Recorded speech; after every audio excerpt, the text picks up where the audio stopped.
आज हम एक ऐसे ग्लोबल इवेंट के बारे में बात करने वाले हैं जिसका इम्पैक्ट सिर्फ अमेरिका और चाइना तक सीमित नहीं है, बल्कि आपके और मेरे इन्वेस्टमेंट्स पर भी पड़ रहा है। जी हाँ, ट्रंप के टैरिफ्स। ट्रंप वापस आ गए हैं और लाए हैं ट्रेड वॉर वर्जन 2.0। 2024 के यूएस इलेक्शंस के बाद डोनाल्ड ट्रंप ने जब यूएस की प्रेसिडेंसी दोबारा संभाली तो उन्होंने आते ही हार्ड हिटिंग मूव में अमेरिका फर्स्ट का एजेंडा रिवर्ट किया। ये उन्होंने इसलिए किया क्योंकि यूएस का डोमिनेंस वर्ल्ड पर कम होता जा रहा है और यूएस डॉलर का एसेंस भी कम होता जा रहा है। ये एजेंडा उन्होंने नए इंपोर्ट टैरिफ्स को इंपोज करके रिवर्ट किया। दुनिया भर के ट्रेड डायनामिक्स हिल गए हैं और इम्पैक्ट स्टॉक मार्केट से लेकर सप्लाई चेन तक सब पर दिख रहा है। सवाल ये उठता है कि अब आप जैसे इंडियन इन्वेस्टर्स को इसमें क्या करना चाहिए। आज हम इसी टॉपिक पर डीप डाइव करेंगे। डोनाल्ड ट्रंप के टैरिफ्स का डिटेल ब्रेकडाउन, उसका इंडियन और ग्लोबल मार्केट्स पे इम्पैक्ट, इस पर म्यूचुअल फंड्स ने कैसे रिएक्ट किया और सबसे इंपॉर्टेंट अब आपको क्या करना चाहिए। Let's decode. तो सबसे पहले बेसिक्स क्लियर करते हैं। टैरिफ का क्या मतलब? टैरिफ यानी कि सिंपल भाषा में अगर एक कंट्री दूसरी कंट्री से गुड्स को इंपोर्ट यानी कि मंगवा रही है तो उस पे अब एक्स्ट्रा टैक्स लगेगा। फॉर एग्जाम्पल, अगर यूएसए इंडिया से बेडशीट्स को इंपोर्ट करवा रही है तो यूएसए में रहने वाले लोगों के लिए अब इंडियन बेडशीट्स महंगी हो जाएगी। इसका मकसद डोमेस्टिक इंडस्ट्रीज को प्रोटेक्ट करना और इंपोर्ट्स को डिस्करेज करना। 125% इंपोर्ट ड्यूटी लग गई चाइनीज इलेक्ट्रिक व्हीकल्स पर। सेमीकंडक्टर्स, सोलर सेल्स, स्टील सब कुछ अंडर स्क्रूटिनी आ गया और सभी कंट्रीज के इंपोर्ट्स पर एक 10% ब्लैंकेट टैरिफ भी लगा। ये कोई नॉर्मल मूव नहीं था। ग्लोबल सप्लाई चेन कोविड के बाद ऑलरेडी फ्रेजाइल थी, उन्हें एक और झटका मिल गया। इन्फ्लेशन फियर्स ऊपर चले गए और इन्वेस्टर्स के सेंटिमेंट्स हिल गए।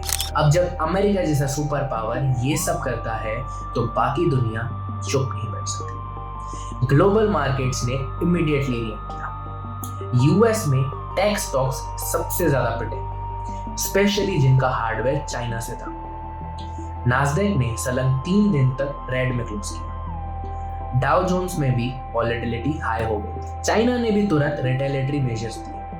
अब इस अनसर्टेन एनवायरनमेंट में ग्लोबल इन्वेस्टर्स रिस्क एवर्स हो गए। गोल्ड, यूएस ट्रेजरीज और सेफ हेवन करेंसीज जैसे स्विस फ्रैंक में डिमांड दिखी। लेकिन इन सब के दौरान इंडिया ने एक अलग स्टोरी की और वो बन गया टर्निंग पॉइंट। मार्च 2024 से लेके मार्च 2025 तक इंडिया ने ग्लोबली काफी ज्यादा रेजिलियंस दिखाया। जब यूएस और चाइना लड़ रहे थे और यूरोप के अंदर स्लो डाउन की न्यूज डोमिनेट कर रही थी, तब इंडिया क्वाइटली ग्रो कर रहा था। क्यों? क्योंकि इसकी डोमेस्टिक डिमांड काफी ज्यादा स्ट्रांग थी। गवर्नमेंट का पीएलआई और इंफ्रा पुश चल रहा था और केपेक्स साइकिल रिवाइव हो रही थी। निफ्टी और सेंसेक्स ने टेम्पररी डिप्स जरूर लिए, लेकिन वो अभी भी रिकवरी फेज में है। रिटेल इन्वेस्टर्स ने इस बार पैनिक सेलिंग कम की। मैं ये नहीं कहूंगा कि नहीं की, लेकिन कम की।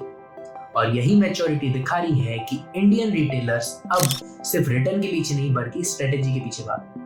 तो भाई, जब इतना ग्लोबल हल्ला हो रहा था तब हमारे म्यूचुअल फंड्स क्या कर रहे थे? आइए देखते हैं। डेट फंड्स में प्रेशर जरूर बना।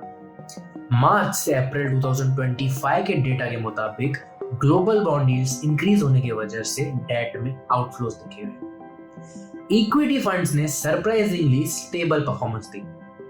SIP inflows 15,000 crore monthly average पे बने रहे। लार्ज कैप फंड्स में इंटरेस्ट बना रहा और कॉन्ट्रा और वैल्यू फंड्स ने अच्छी पिकअप दिखाई क्योंकि इन्होंने मार्केट डिप्स पे अपॉर्चुनिटी ली और एक नए ट्रेंड की शुरुआत हुई। इंडियन इन्वेस्टर्स ने ग्लोबल फंड्स को एक्सप्लोर करना स्टार्ट कर दिया। US focus ETFs, international feeder funds और करेंसी हेज ऑप्शंस में इन्फ्लोस बढ़ गए। ये एक डाइवर्सिफिकेशन का बहुत ही अच्छा सिग्नल है जहां लोग डॉलर एक्सपोज एसेट्स को हेज की तरह यूज करेंगे। अब हर क्राइसिस के साथ कुछ न कुछ अपॉर्चुनिटी छुपी होती है, बस नजर होनी चाहिए। ऐसे में करेंसी हेज प्रोडक्ट्स जैसे कि गोल्ड ईटीएफ काफी ज्यादा अच्छा ऑप्शन बन जाता है, क्योंकि जब भी ग्लोबल अनसर्टेनिटी बढ़ती है तब हर कंट्री अपने गोल्ड रिजर्व्स को इंक्रीज करती है। लेकिन हर अपॉर्चुनिटी के साथ कुछ रिस्क फैक्टर्स भी होते हैं जिसे इग्नोर करना इन्वेस्टर की सबसे बड़ी गलती होती है। सबसे पहले ट्रेड वॉर एस्केलेशन। अगर यूएस और चाइना और भी ज्यादा अग्रेसिव हो गए तो सप्लाई चेन और कमोडिटीज एक्सप्लोड कर सकते हैं। दूसरा है एफआईआई आउटफ्लोस।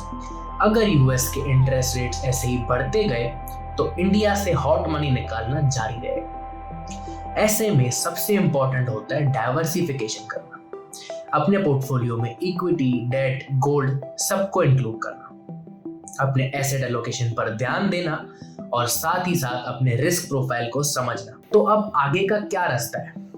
एक्सपर्ट्स का कहना यह है कि अगर ट्रम्प के टैरिफ शॉर्ट टर्म स्टंट नहीं है और 2 से 3 साल तक सस्टेन कर जाते हैं तो वर्ल्ड ट्रेड स्लो डाउन हो जाएगा। ऐसे में आपको फोकस करना चाहिए कि आप आपकी एसआईपी को कंसिस्टेंट रखें, अपने एसेट एलोकेशन को मेंटेन करके रखें, शॉर्ट टर्म की नॉइस को अवॉइड करें और ग्लोबल प्लस डोमेस्टिक का मिक्स बना के रखें। ये वक्त है फियर से नहीं बल्कि फोरसाइट से इन्वेस्ट करने का।